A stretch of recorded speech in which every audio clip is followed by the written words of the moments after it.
Bismillahirrahmanirrahim. Assalamualaikum warahmatullahi wabarakatuh. Alhamdulillahirrabbilalamin. Wabihi nasta'in wa ala muridin watin. Assalatu wassalamu ala asrafil anbiya wal mursalin wa ala alihi wa sahbihi ajma'in. Amma ba'du.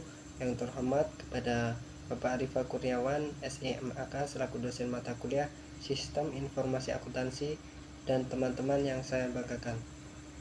Pertama-tama marilah kita ucapkan rasa syukur kita kehadirat Allah Subhanahu wa taala yang telah memberikan kita nikmat sehingga kita dalam keadaan sehat walafiat.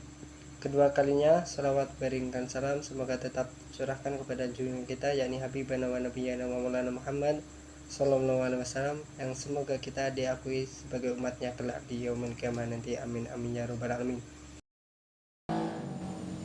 Baik, saya di sini dari kelompok 3 ingin menjelaskan tentang UKM Warung Rido. Baik, sebelum kami menjelaskan tentang UKM tersebut, izinkan saya untuk memperkenalkan anggota kelompok saya. Saya sendiri Samsul Ma'arif, ada dua teman saya yaitu Kumalasari dan Nabila Khairunisa. Langsung saja untuk profil Warung Rido. Warung Rido ini merupakan sebuah rumah makan yang pusatnya berada di Bandar Lampung, yang beralamat di Pulau Subesi, Sukarame, Kecamatan Sukarame, Kota Bandar Lampung, yang didirikan oleh Bapak Triwantoro. Beliau seorang pengusaha yang berasal dari Pringsewu. Beliau memulai karirnya sebagai wirausahawan mulai dari tahun 2013 sampai sekarang. Berkat tekad yang beliau sudah membuka 3 cabang di Bandar Lampung yang bertempat di depan UIN Raden Intan Lampung, di kantin food court UIN Raden Intan Lampung, dan di Jalan Pulau Subesi di depan perumahan Arum Lestari Permai 5. Warung Rido sendiri menyediakan makanan dan minuman yang cukup lengkap. Selanjutnya yaitu siklus pendapatan.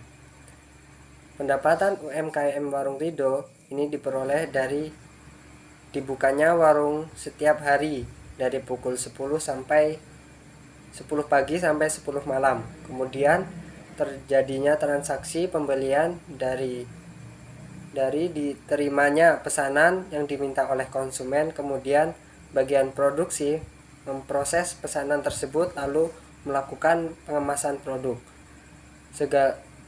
Segelan selesai pengemasan produk diserahkan ke pelanggan dan pelanggan membayar pesanan tersebut di kasir. Metode pemesanan produk bisa dilakukan dengan cara datang ke lokasi kios secara langsung ataupun dengan delivery. Baiklah, di sini saya akan membahas tentang siklus pengeluaran UMKM Warung Rido. Dalam sebuah badan usaha pasti tidak luput dari yang namanya pengeluaran, baik itu pengeluaran secara lancar maupun yang tidak lancar. Begitu pula dalam UMKM Warung Rido ini terdapat beberapa pengeluaran lancar, yaitu yang pertama ada beban listrik, yang kedua ada beban lahan, yang ketiga ada belanja bahan, yang keempat ada beban gaji, yang kelima ada beban pajak, dan yang terakhir ada biaya lain-lain. Selanjutnya ada siklus produksi UMKM Warung Rido. Kegiatan produksi ini dimulai dengan belanja setiap hari bahan-bahan produk di pasar yang dibutuhkan pada pagi hari, dan beberapa bahan juga bisa dibeli dengan jumlah yang banyak sehingga bisa di stok.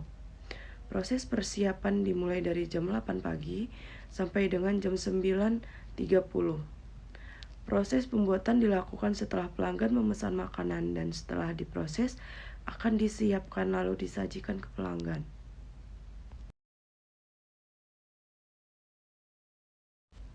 Dan ada manajemen SDM. Dalam UMKM Warung Rido, para karyawan dipilih secara langsung atau tidak perlu melakukan interview. Lalu untuk syarat atau kriteria khusus tidak ada.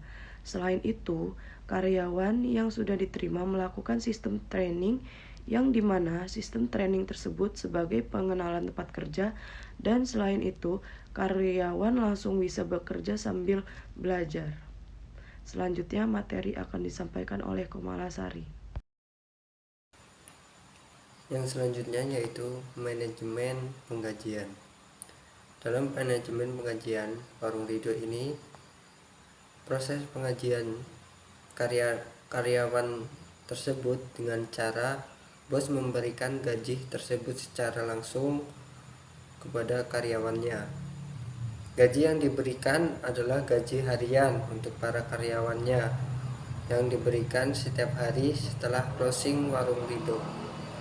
Selain itu, ada juga bonus tambahan gaji untuk karyawan berdasarkan persentase penjualannya. Dan selanjutnya yaitu kelemahan dari Warung Ridho. Kelemahan dari Warung Ridho setelah kami wawancara kemarin yaitu adanya rangkap tugas yang ditemukan saat wawancara adalah bagian admin yang bertugas mencatat sekaligus memegang kas. Hal ini sangatlah berpotensi terjadinya risiko karena antara tugas mencatat dan memegang kas perusahaan dilakukan oleh satu fungsi. Warung Ridho bukanlah perusahaan berskala besar, akan tetapi permasalahan yang timbul seperti hasil wawancara paparkan bisa berakibat membawa pengaruh buruk ke dalam kegiatan operasional perusahaan. Meskipun hal tersebut terlihat, sistem pengendalian internal Warung Ridho telah berjalan dengan baik. Yang selanjutnya yaitu saran. Kami dapat menyimpulkan saran dari Warung Ridho yang kemarin telah kami wawancarai, yaitu restrukturisasi struktur organisasi Warung Ridho. Berikut job desk-nya. Hal ini dimaksud agar manajemen mulai menata ulang struktur organisasinya agar rangkap tugas tidak dialami dalam struktur organisasi baru yang akan dibentuk.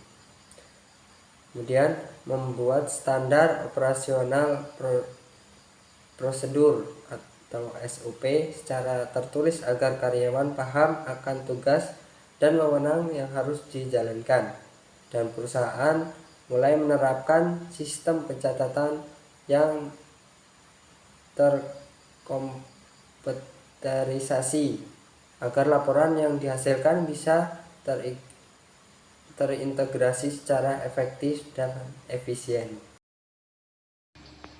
Demikianlah penjelasan dari UMKM Warung Ridho. Apabila ada kesalahan, kami mohon maaf. Kepada Allah kami mohon ampun. Kami akhiri. Wassalamualaikum warahmatullahi wabarakatuh.